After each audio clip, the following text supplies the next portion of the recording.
வணக்கம் ஜெயஹிந்த். Making the unbreakable from Gen Z to soldier. நம்மளோட எம்ஆர்சியோடைய அட்வென்ச்சர் பற்றி ஒரு அருமையான எபிசோட், 3rd எபிசோடு இப்போ ரிலீஸ் பண்ணியிருக்கோம். டிஸ்கிரிப்ஷனில் அதற்கான லிங்க் இருக்கும், என் ஸ்க்ரீன்லேயும் வரும். பார்க்காதவங்க மறக்காம பாருங்க. நேபாளில் நடந்த இந்த இயற்கை பேரிடர், இது பேரிடர் இயற்கையா செயற்கையான்னு கொஞ்சம் காலம்தான் பதில் சொல்லும். இப்போ இந்தியாவுக்கு இருக்கக்கூடிய, உலகத்துக்கு இருக்கக்கூடிய ஒரு மிக முக்கியமான அச்சுறுத்தல் அப்படின்னு பார்த்தீங்கன்னா மெடாங் டேம். $167 பில்லியன் செலவில் இதை விட ஒரு சென்சிட்டிவான ஒரு பகுதி அருணாச்சல் மற்றும் திபெத் எல்லையில இப்போ சைனா முன்னெடுத்திருக்கிறாங்க. 2030 இதோட கம்ப்ளீஷன் அப்படின்னு சொல்லியிருக்காங்க.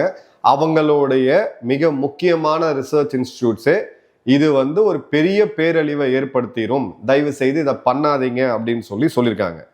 இதோடைய லொக்கேஷன் அப்படின்றது மெடாங் கவுண்டி, திபெத்ல. இது யார்லுங் சாங்போ அப்படின்ற ஒரு இடத்துல இந்த நதி அப்படியே போய் மேற்குல இருந்து கிழக்கா பார்த்தீங்கன்னா வடக்குல இருந்து தெற்கா பார்த்தீங்கன்னா திரும்பி வரும் ஒரு பெரிய பெண்டு.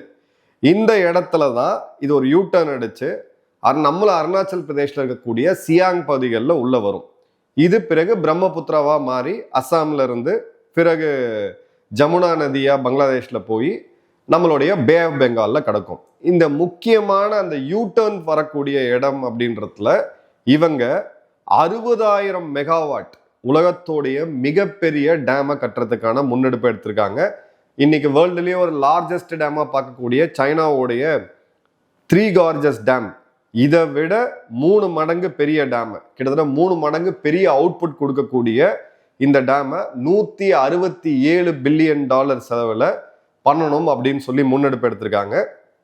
இதுல பாத்தீங்க அப்படின்னா இந்த 250 கிலோமீட்டர் கார்ஜ் பள்ளத்தாக்குல 5 டேமை கட்ட போறாங்க. இது ஒரு 2000 மீட்டர் எலிவேஷன் டிராப் நடக்கும். நல்லா கவனிங்க, 2000 மீட்டர், கிட்டத்தட்ட 3700 அடிக்கு மேல இது ஒரு பெரிய ஒரு எலிவேஷன் டிராப் அப்படின்றது அங்க நடக்கும். இந்த இடத்தை பயன்படுத்தி ஒரு ஷார்ட் ஸ்ட்ரெச்சில் ஒரு பவர் பிளான்ட்டை உருவாக்கணும் அப்படின்றது தான் இந்த சைனாவுடைய இன்ஜினியரிங் மார்வல்னு சொல்லி இவங்க சொல்லிட்டாங்க. இது 2024 டிசம்பர் கிட்டத்தட்ட அப்ரூவல் ஆகுது. அதன் பிறகு ஜூலை 2025 9G அப்படின்ற இடத்துல இதோட கன்ஸ்ட்ரக்ஷனை கொடுக்குறாங்க. இதோட இன்ஜினியரிங் டீட்டெயில், இதோடைய பிளான் என்ன, எதுவுமே உலகத்துக்கு கொடுக்கல. இதோடைய என்விரான்மெண்டல் இம்பேக்ட் அசஸ்மெண்ட், சுற்றுப்புற சூழல், இதோடைய பாதிப்பு என்னவா இருக்கும், அந்த ரிப்போர்ட்டை இது வரைக்கும் கொடுக்கல. அவங்களுடைய ஒரு யூனிவர்சிட்டி இதற்கான ஆய்வை பப்ளிஷ் பண்ணியிருந்தாங்க. அதை பிரீஃப்லி வெளியில ஒரு வாரத்துக்குள்ள அந்த யூனிவர்சிட்டியோட தளத்திலிருந்து, இணையதளத்திலிருந்து அதையும் டவுன் பண்ணாங்கன்றதை பார்க்குறோம். நேபாளோட இயற்கை பேரிடர் புகைப்படமா இருக்கட்டும், இல்லை சைனா கட்டக்கூடிய டேமா இருக்கட்டும், ஒரு விஷயத்த நம்ம புரிஞ்சுக்கலாம். அதில் எல்லா நாடுகளுமே எல்லை பகுதிகளில் கட்டமைப்பு மற்றும் இராணுவ பலம் இதை உயர்த்திட்டே போறாங்க. இதுல ஃபியூச்சர்ல எந்த இடத்துலயும் ஒரு தொய்வு வரக்கூடாது அப்படின்ட்டு. இதே மாதிரியான ஸ்ட்ராட்டஜி நம்மளுடைய பர்சனல் லைஃப்ஸ்லயும் வரணும். ஏதாவது ஒரு சமயத்துல ஒரு திடீர்னு ஒரு ஃபினான்ஷியல் கிரைசிஸ் வந்துச்சுன்னா அதில் சர்வைவ் ஆகிறதுக்கும் ரெசிலண்டா இருக்கிறதுக்கும் நம்மளுடைய சம்பாத்தியத்துல ஒரு பகுதியை கட்டாயம் சேமிச்சு வைக்கணும் அப்படின்றதா, அப்படிப்பட்ட ஒரு வாய்ப்பை தான் இப்போ நம்ம பார்க்க போறோம். இப்போ இந்திய மார்க்கெட்ல இருக்கக்கூடிய நிறுவனங்கள்ல பார்த்தீங்கன்னா நிறைய நிறுவனங்களுக்கு நல்ல ஸ்ட்ராங் கோட் பொட்டன்ஷியல் இருக்கும், நல்ல வேல்யூவேஷன்ஸ் இருக்கும், நல்ல மொமெண்டம் இருக்கும். ஆனா இந்த பிரச்சனை என்னன்னா, இந்த மாதிரியான நிறுவனங்களை நம்ம கரெக்டான டைம்ல ஐடென்டிஃபை பண்ண தவறுறது தான். இந்த மாதிரியான நிறுவனங்களை கரெக்டா ஐடென்டிஃபை பண்ணி நம்ம முதலீடுகள் பண்ணும்போது அந்த முதலீடுடைய வளர்ச்சி அப்படின்றது அதிகமா இருக்கும். இதை நான் ஏன் மென்ஷன் பண்றேன் அப்படின்னா, இந்த மாதிரியான ஒரு நியூஸ் எல்லாம் நம்ம ஃபாலோ பண்ணிட்டு இருக்கும்போது நம்மளுடைய பர்சனல் வெல்த்தையும் கண்டிப்பா ஃபாலோ பண்ணணும். நம்மளுடைய ஹார்ட் அண்ட் மந்த்லி இன்கம்ல ஒரு சிறு தொகையை சேமிச்சு வைக்கணும், முதலீடு செய்யணும்னா அதற்கான வாய்ப்பு இப்போ வந்திருக்கு. செபி ரெஜிஸ்டர்ட் ஒரு இன்வெஸ்ட்மெண்ட் அட்வைசரோட ஆலோசனையில் நீங்க இதை கண்டிப்பா முயற்சி செய்யலாம். பஜாஜ் லைஃப் நிறுவனம் இந்த ஆப்பர்ச்சுனிட்டியை இன்ட்ரோடியூஸ் பண்ணியிருக்காங்க. இவங்க லான்ச் பண்ணதுதான் BSE 500 momentum value 50 index fund NFO. இதற்கான டீட்டெயில்ஸை நம்ம டிஸ்கிரிப்ஷன் மற்றும் பின்டு கமெண்ட்ல நான் ஷேர் பண்ணியிருக்கேன். இந்த ஃபண்டில் நம்மளுடைய பணம் அப்படின்றது 50 செலக்ட் கம்பெனிஸ்ல, இந்தியாவோட டாப் 500 நிறுவனங்கள்ல based on value and momentum metrics அதில் முதலீடுகள் பண்ணுவாங்க. வருடத்துக்கு 2.5 லட்சம் வரைக்கும் பண்ணக்கூடிய முதலீட்டுக்கு, அதில் மெச்சூரிட்டிக்கு வரி விலக்கும் இருக்கு. இதுல நம்ம கட்டுற மந்த்லி பிரீமியமோட 120 மடங்கு வரை ஆயில் காப்பீடும் கொடுக்குறாங்க. இதோட இனிஷியல் ஸ்டார்டிங் NAV அப்படின்னு பார்த்தீங்கன்னா 10 ரூபா. இதோடைய பழைய பெர்ஃபார்மன்ஸ்லாம் நம்ம பார்க்கணும்னா இந்த இண்டெக்ஸ் அப்படின்றது 30.1% CAGR கடந்த 7 வருடத்திலையும், 21.2% CAGR கடந்த 10 வருடத்துலையும் கொடுத்துருக்கிறத பார்க்குறோம். என்ஆர்ஐஸ் ஆல்சோ நீங்கள் அதில் வந்து இன்வெஸ்ட் பண்ணலாம். ஒரு 18,000 ரூபா அப்படின்ற அளவுக்கு நீங்கள் இன்வெஸ்ட் பண்ணீங்கன்னா உங்களுக்கு ஒரு மெச்சூரிட்டி வேல்யூ 2 கோடி வரதுக்கான வாய்ப்பு இருக்குது. அகைன் ஒரு செபி ரெஜிஸ்டர்ட் இன்வெஸ்ட்மெண்ட் அட்வைசரோடைய ஆலோசனையின் பேரில் இதில் முதலீடுகள் பண்ணுங்கள். நம்மளுடைய பர்சனல் க்ரோத் மற்றும் ஃபினான்ஷியல் இன்வெஸ்ட்மெண்ட்ஸுக்கு இது ஒரு வாய்ப்பாக நீங்கள் பார்க்கலாம். இதோடைய கம்ப்ளீட் டீட்டெயில்ஸை டிஸ்கிரிப்ஷன் மற்றும் கமெண்ட்டில் கொடுத்துருக்கேன். டீட்டெயில்ஸை பாருங்கள். உங்களுடைய ஃபினான்ஷியல் கோலுக்கு இது அலைன் ஆச்சுன்னா ஒரு செபி ரெஜிஸ்டர்ட் இன்வெஸ்ட்மெண்ட் அட்வைசரோடைய ஆலோசனையை பெற்று இதில் நீங்கள் முதலீடுகள் செய்யலாம். சைனாவுடைய 14th 5-year பிளானில் ஒரு திபெத்தோட அந்த பல பிளாட்டூவில் ஒரு மிக முக்கியமான ப்ராஜெக்டாக இவங்க வந்து பண்ணுறாங்க. இது ஜங்மு, ஜெக்ஜு, ஜியாச்சா, இது 3மே மேண்ட்ரின் பேர். இதுக்கும் திபெத்துக்கும் சம்மந்தம் கிடையாது, பட் அவங்க பேர் வச்சிருக்காங்க அந்த மாதிரி. அந்த 3 டேமோட சேர்த்து இது ஒரு பெரிய ஒரு ப்ராஜெக்டாக இவங்க கொண்டு வராங்க. இந்த லொக்கேஷன் ஏன் உலகத்திலேயே ஒரு டேஞ்சரஸான லொக்கேஷன் அப்படின்றதுக்கான 4 முக்கியமான காரணங்கள். இது வந்து பார்த்தீங்க அப்படின்னா இந்தியா மற்றும் யுரேஷியா, இந்தியா ஒரு காலத்தில் தீவாக இருந்துச்சு, அதன் பிறகு போய் சேர்ந்து வந்து அந்த இடித்த போது உருவான மலை தான் இமயமலைன்றது வரலாறு. இதோடைய பர்ஃபெக்ட் பவுண்டரியில் அங்கே நிற்குது. உலகத்திலேயே அதிகமாக பூகம்பம் வரக்கூடிய இடமா இந்த இடம் இருக்குது. இந்த டெக்டானிக் பிளேட்ஸ் அப்படின்னு சொல்லுவாங்க. 2 கண்டங்கள்ல இருந்து ஒன்று ஜாயின் பண்ணும்போது அந்த ஜாயின் பண்ண பிளேட் ஒன்றுக்கு ஒன்று மோதும் போது தான் இந்த பூகம்பம் அப்படின்றது ஏற்படுது. ஸோ இருக்கிறதுலேயே அதிகமான செஸ்மிக் ஜோனில் இந்த ப்ராஜெக்டை அவங்க பண்ணுறாங்க. ஷிகாட்சே திபெத்தில் போன மாதம் ஜனவரி 7.1 ரிக்டர் ஸ்கேல் அளவிலான ஒரு பெரிய பூகம்பம் ஏற்பட்டு சைனாவுடைய அஃபிஷியல் கணக்குப்படியே கிட்டத்தட்ட 120க்கும் அதிகமான திபெத் மக்கள் கொல்லப்பட்டாங்க. அங்கே இருந்த 3 முக்கியமான டேம்ல கடுமையான சேதம் ஏற்பட்டுச்சு அப்படின்றதும், இதை விட ஒரு மோசமான ஒரு ஜோன் தான் மெடாங் டேம் இவங்க கட்டக்கூடிய அந்த பகுதி.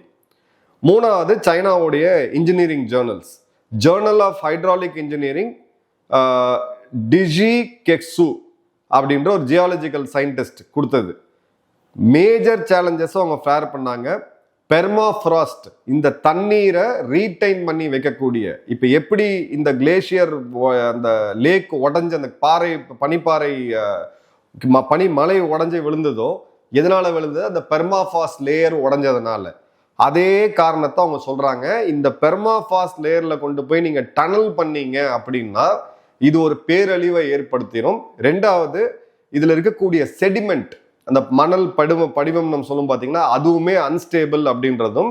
அதே மாதிரி இந்த நீர் தேக்கத்தை உருவாக்குறீங்க, ரிசர்வாயர் உருவாக்குறீங்க. அந்த ரிசர்வாயர்ல தண்ணி தேங்க அது ஒரு ப்ரெஷரை உண்டு பண்ணும். அதுவுமே ஒரு சின்ன பூகம்பத்தை உண்டு பண்றதுக்கான தாக்கம் இருக்கு. செஸ்மிக் ரிஸ்க் அப்படின்றத சொல்லியிருக்காங்க. ரிசர்வாயர் இன்டியூஸ்ட் செஸ்மிக் ரிஸ்க் அப்படின்ற வார்த்தையை பயன்படுத்தியிருக்காங்க. இப்போ ஒரு டேமை நீங்க பூகம்பம் வந்து தாங்கக்கூடிய அளவுக்கு நீங்க இன்ஜினியரிங் பண்ணா கூட, ஒரு லேண்ட்ஸ்லைட் ஆனாலோ இல்ல ஒரு லாக் ஸ்லைட் ஆனாலோ இல்ல இந்த தண்ணீரோடைய ப்ரெஷர்னால வேற இடத்துல அந்த பாறைகளோ இல்ல பனிமலையோ சரிஞ்சதுனாலோ இப்ப நம்ம என்ன பார்த்தோமோ இதை விட ஒரு 1000 மடங்கு பெரிய பேர்வழியை ஏற்படுத்தும் அப்படின்றது இன்னைக்கு இதுல இருக்கக்கூடிய எக்ஸ்பர்ட் சொல்லக்கூடியது. இப்போ நம்ம இதை ஏன் பேசுறோம் அப்படின்ற போது, இந்தியாவுக்கும் பங்களாதேஷுக்கும் இதுல இருக்கக்கூடிய மிகப்பெரிய எக்ஸ்போஷர். 2020 திபெத்ல இருக்கக்கூடிய ஒரு அப்ஸ்ட்ரீம் டேம், அது வந்து பிரீச் ஆன போது, அந்த தண்ணீர் கொள்ளளவை மீறி அது பிரீச் ஆன போது நார்த் ஈஸ்ட்ல மிகப்பெரிய வெள்ளம் ஏற்பட்டுச்சு. இதே மாதிரியான ஒரு வெள்ளம் 2017 நம்ம பார்த்தோம். அந்த சியாங்ல இருக்கக்கூடிய ட்ரிபியூட்டரி சடனா அந்த தண்ணீரே கம்ப்ளீட்டா கருப்பாயி அது அப்படியே பார்த்தீங்க அப்படின்னா இந்தியாவுக்குள்ள வந்துச்சு. தண்ணீர் எப்படியா கருப்பாச்சு அப்படின்னு பார்த்தீங்கன்னா, இந்த சீனர்கள் அங்கே திபெத்ல பண்ணக்கூடிய அன்ரெகுலேட்டட் மைனிங், எல்லா மைனிங் சுரங்க கழிவுகளை கொண்டு போய் அந்த தண்ணீர்ல விட்டு, அந்த மக்கள் இன்னைக்கும் இணையதளத்துல நம்ம நார்த் ஈஸ்ட்ல இருக்கக்கூடிய மக்கள் போட்டிருக்காங்க, கம்ப்ளீட்டா தண்ணி அப்படியே சாக்கடை மாதிரி பிளாக் அவுட் ஆகி வந்தது. இந்த தண்ணீரை ரிலீஸ் பண்ணும்போது இந்தியாவுக்கு எந்த விதமான ஒரு அட்வான்ஸ்ட் வார்னிங்கும் சைனா கொடுக்கல. அடுத்தது பார்த்தீங்க அப்படின்னா, நம்மளுடைய அருணாச்சல பிரதேஷோடைய முதல்வர் பேமா கந்து அவர்கள் மெக்டாக வந்து ஒரு வாட்டர் பாம் அப்படின்னு சொல்லியிருந்தாரு. கீழே டவுன் ஸ்ட்ரீம்ல இருக்கக்கூடிய பகுதிகளுக்கு, குறிப்பா இந்தியாவுடைய அருணாச்சல் போன்ற மாநிலங்களுக்கு இது ஒரு மிகப்பெரிய பேராபத்து அப்படின்னு சொல்லிட்டு உடனே நம்ம என்ன பண்ணோம் அப்படின்னு பாத்தீங்கன்னா அப்பர் சியாங் மல்டிபர்பஸ் ப்ராஜெக்ட் அப்படின்னு சொல்லிட்டு 11,000 மெகாவாட் மின்சாரம் தயாரிக்கக்கூடிய ஒரு ப்ராஜெக்டை நம்ம லோயர் எண்ட்ல பண்றோம். இது மின்சாரம் அப்படின்றது செகண்டரி. ஒருவேளை இந்த மாதிரியான தண்ணீர் வந்துச்சுன்னா அதை ஒரு பேரேஜ் வேணும், அதை தடுத்து வைக்கிறதுக்கு கொஞ்சமாவது தாங்கிறதுக்கான ஒரு வலிமை நமக்கு வேணும். உடனடியா இந்தியா இந்த ப்ராஜெக்ட் வந்து எடுக்கிறாங்க. இதுவுமே பிரதமர் அலுவலகத்துல இருந்து நேரடியா சூப்பர்வைஸ் பண்ணக்கூடிய ஒரு ப்ராஜெக்ட். இந்த ஒருவேளை இவங்க வந்து இந்த இடத்துல ஒரு தண்ணீரை ரிலீஸ் பண்ணாங்க அப்படின்னா நம்மளுடைய வடகிழக்கு மாநிலங்கள் குறிப்பா அருணாச்சலை காப்பாற்றுறதுக்கு இது ரொம்ப ரொம்ப முக்கியம். அதே மாதிரி பாத்தீங்கன்னா இந்தியாவுக்கும் சைனாக்கும் இந்த டேட்டா ஷேரிங் அப்படின்றது எப்பயுமே ஒரு பிரச்சனையா இருக்குது. 2002 திரு வாஜ்பாய் அவர்கள் பிரதமராக இருக்கும் பொழுது நம்ம ஒரு புரிந்துணர்வு ஒப்பந்தம் போட்டிருந்தோம். பிரம்மபுத்திரா சட்லஜ் ஹைட்ராலஜிக்கல் டேட்டா அப்படின்றது மே மாசம் தொடங்கி பருவமழை ஆரம்பிச்ச காலத்துல இருந்து அக்டோபர் வரைக்கும் இந்த இடத்துல வரக்கூடிய இந்த தண்ணீர் எவ்வளவு உள்ள வருது, மழைப்பொழிவு எவ்வளவு இருக்கு, உள்ள வரக்கூடிய தண்ணீர் வெளியேற்றக்கூடிய நீரோடைய வேகம் எல்லாம் டிஎம்சி நம்ம சொல்லுவோம், அந்த டேட்டாவை கொடுக்கணும்ட்டு 2017 இந்தியாவும் சைனாவும் நேரடியா மோதின ஒரு இடம் டோக்லாம். அதன் பிறகு இந்த டேட்டாவை அவங்க சரியா கொடுக்கறது கிடையாது. 2026 இந்த மாதம் பாத்தீங்க, ஆகஸ்ட் மாதம் பாத்தீங்கன்னா இந்தியா சைனாவுக்கு ஒரு கடுமையான அழுத்தத்தை கொடுக்குறாங்க. இந்த டேட்டா ஷேரிங் அப்படின்றது நீங்க உடனடியா பண்ணியே ஆகணும் அப்படின்னு சொல்லிட்டு இதை வந்து நம்மளுடைய வெளியுறவுத்துறை செயலராக இருக்கக்கூடிய ஸ்போக்ஸ் பர்சனாக இருக்கக்கூடிய திரு ரன்தீப் ஜஸ்வால் அவர்கள் ஓப்பனாகவே போட்டிருந்தார். அதே மாதிரி இந்தியாவுக்கும் சைனாக்கும் வாட்டர் ஷேரிங் ட்ரீட்டி அப்படின்ற ஒரு ஃபார்மல் ஒப்பந்தம் கிடையாது. எப்படி இந்தியாவுக்கும் பாகிஸ்தானுக்கும் நம்ம ஒரு water treating water sharing treaty வச்சிருக்கோமோ அந்த மாதிரியான ஒரு ட்ரீட்டி அப்படின்றது கிடையாது. ஸோ சைனா அங்கே என்ன ஆப்ரேட் பண்ணாலும் அவங்களுக்கு லீகலாக எந்த பைண்டிங்குமே கிடையாது. இப்போ இந்தியா இந்த மெக்டாக் டேமை எதிர்த்து குரல் கொடுக்க வேண்டிய ஃபாரம் வந்துருச்சு. பிரிக்ஸ் இப்போ நம்ம பார்க்க போறோம். அடுத்தது எஸ்சிஓ சமிட் இருக்கு. இந்த இடத்துல இந்தியா காம்ப்ரமைஸே பண்ணக்கூடாது. நம்மளுடைய ஊடகங்கள் இதோடைய அடிப்படை புரிதல் கூட இல்லாம இன்னும் சீனாவுடைய ப்ராபகண்டா வீடியோஸ் எடுத்து ஸ்ப்ரெட் பண்ணிக்கிட்டு இருக்கிறது என்ன மாதிரி ஜேர்னலிசம் தெரியல. பட் இதுக்கு கண்டிப்பா ஒரு ஸ்ட்ராட்டஜி வேணும். திபேத்தோடைய மக்கள் பேசுறாங்க. திபேத்தோடைய தலைவராக இருக்கக்கூடிய தலாய் லாமா இன்னைக்கு தரம்ஷாலால ஒரு மிகப்பெரிய அஞ்சலி கூட்டத்துக்கு ஏற்பாடு செஞ்சு அவங்க வந்து ஒரு பெரிய கண்ணீர் அஞ்சலியே பண்ணதை நம்ம பார்த்தோம். ஸோ இந்த திபேத் மக்கள் பிரச்சனை மட்டும் இல்லாம இந்தியாவுக்கான இந்த ஒரு ஒரு காட்டு மிராண்டித்தனமான கையில பணம் இருக்கு, இன்ஜினியரிங் இருக்குன்னு சொல்லி எதை வேணா பண்ணலான்னு போகக்கூடிய சைனாவை உலகத்துக்கு வெளிச்சம் போட்டு காட்ட வேண்டிய சுச்சுவேஷன் வந்துருச்சு. இதுக்கு மேலேயும் இந்திய அரசு மெக்டாக் டேமை பொறுத்த வரைக்கும் சைலண்டா இருக்கக்கூடாது. இதுல சீனாவுடைய ஸ்டேட் ரன் அவங்க அரசாங்கம் இது பண்ணிருக்கக்கூடிய சைனாவுடைய geological survey, sedimentary geology and Tethyan ஜியாலஜின்னு சொல்லக்கூடியது இந்த ப்ராஜெக்ட் ஒரு லூஸ் ஸ்ட்ரக்சர் கிரவுண்ட் கண்டிஷன்.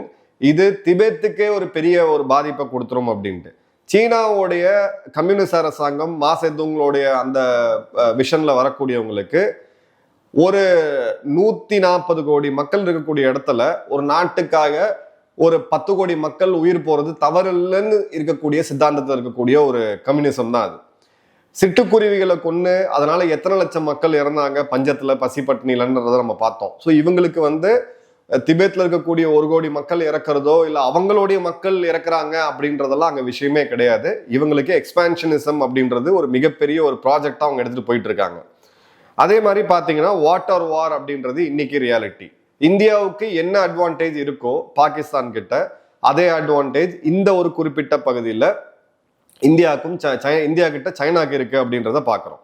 இதுல ரொம்ப முக்கியமான ஒரு பாயிண்ட் என்ன அப்படின்னு பார்த்தீங்கன்னா பூட்டான். இந்த பூட்டான், நேபாள் போன்ற நாடுகள் இந்தியாவுக்கு உள்ளுக்குள்ள கூடிய அரசியல்னால, அதாவது நேபாளுடைய கம்யூனிஸ்ட் தலைவராக இருந்த ஒலி போன்றவர்கள் இந்தியாவுக்கு எதிராக இந்தியா ஒரு எனிமையா காமிச்சு உள்ளூர்ல எலெக்ஷன் வின் பண்ணிட்டு அதன் பிறகு சீனாவுடைய நட்பு பாராட்டிட்டு இருந்தாங்க. இப்போ இந்த இடத்துல அருணாச்சலுக்கு கீழே இருக்கக்கூடிய டவுன் ஸ்ட்ரீம் யாரு அப்படின்னு பாத்தீங்கன்னா பங்களாதேஷ்ல இருக்கக்கூடிய சில முட்டாள்கள் இந்த டேம் வந்து இந்தியாவுக்கு வந்து அழிவை கொடுத்துரும் சொல்லி ரொம்ப சந்தோஷமா எக்ஸலத் போன்ற தளத்துல பதிவு போட்டதை நம்ம பார்த்தோம். முட்டாள்களுக்கு ஒரு அடிப்படை புரிதல் அந்த மேப்ல பாத்தீங்கன்னா தெரியும் உங்களுக்கு. அதுக்கு கீழே இருக்கிறது பங்களாதேஷ் தான். அந்த தண்ணீரை இந்தியா ரெகுலேட் பண்ணாம திறந்து விட்டாங்க அப்படின்னா பங்களாதேஷ்ல 25% அக்ரிகல்ச்சர் லேண்டே இல்லாம போகக்கூடிய அளவுக்கான ஒரு பேரழிவு இந்தியாவை விட அதிகமா பங்களாதேஷுக்கு வந்து ஏற்படுத்தக்கூடிய ஒரு சூழ்நிலை இருக்கு. இப்போ பூட்டானுடைய ஒரு எவால்வேஷன் படி எடுத்தீங்க அப்படின்னா பூட்டானுக்குமே இதுல பாதிப்பு இருக்கு அப்படின்னு சொல்லி அவங்க சொல்றாங்க.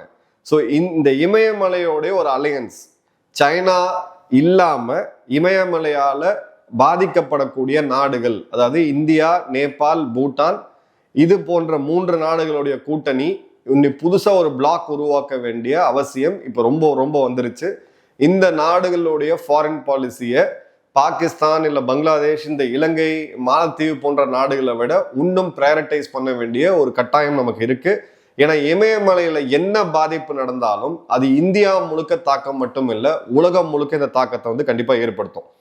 இப்போ நேபாளில் இருக்கக்கூடிய international centre for integrated mountain development, இது காட்மண்டுல இருக்குது. அவங்க என்ன சொல்றாங்க அப்படின்னு பாத்தீங்கன்னா, லெண்டே கோலா அப்படின்ற இந்த கிளேஷியல் ஐஸ் அவலான்ச் அப்படின்றது இம்மிடியேட்டா வரதுக்கான வாய்ப்பு இருக்கு.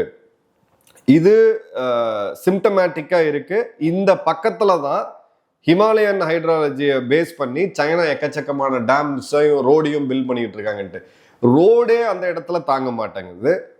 அந்த இருந்த ஆற்றுக்கு பக்கத்துல இருக்கக்கூடிய கொஞ்சம் ஸ்பேஸ்ல அந்த மலையை குடைஞ்சு ரயில்வே லைன் போடக்கூடிய மிகப்பெரிய புத்திசாலிகள் யாரா இருப்பாங்கன்னு பாத்தீங்கன்னா சீனா தான்.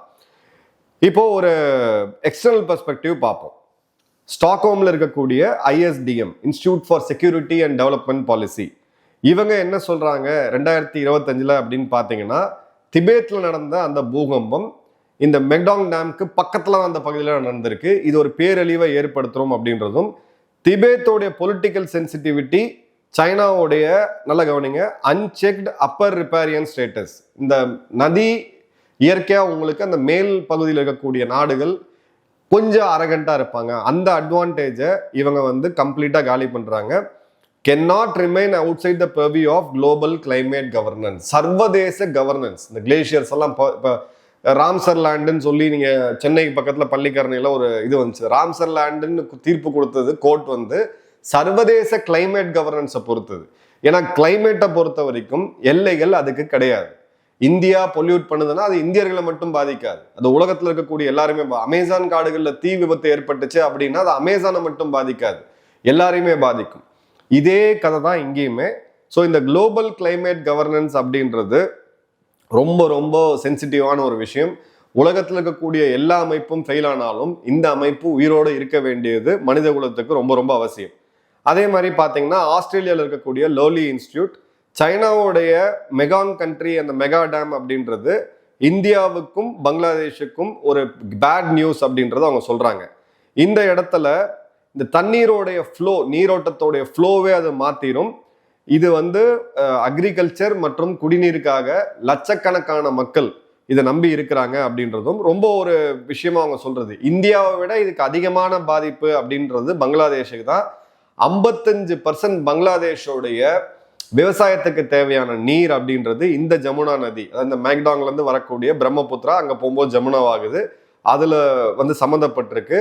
16 கோடி மக்கள், ஒருத்தர் 2 பேர் கிடையாது, 16 கோடி மக்கள் கிட்டத்தட்ட இதோட நேரடியாக சம்மந்தப்பட்டிருக்காங்க.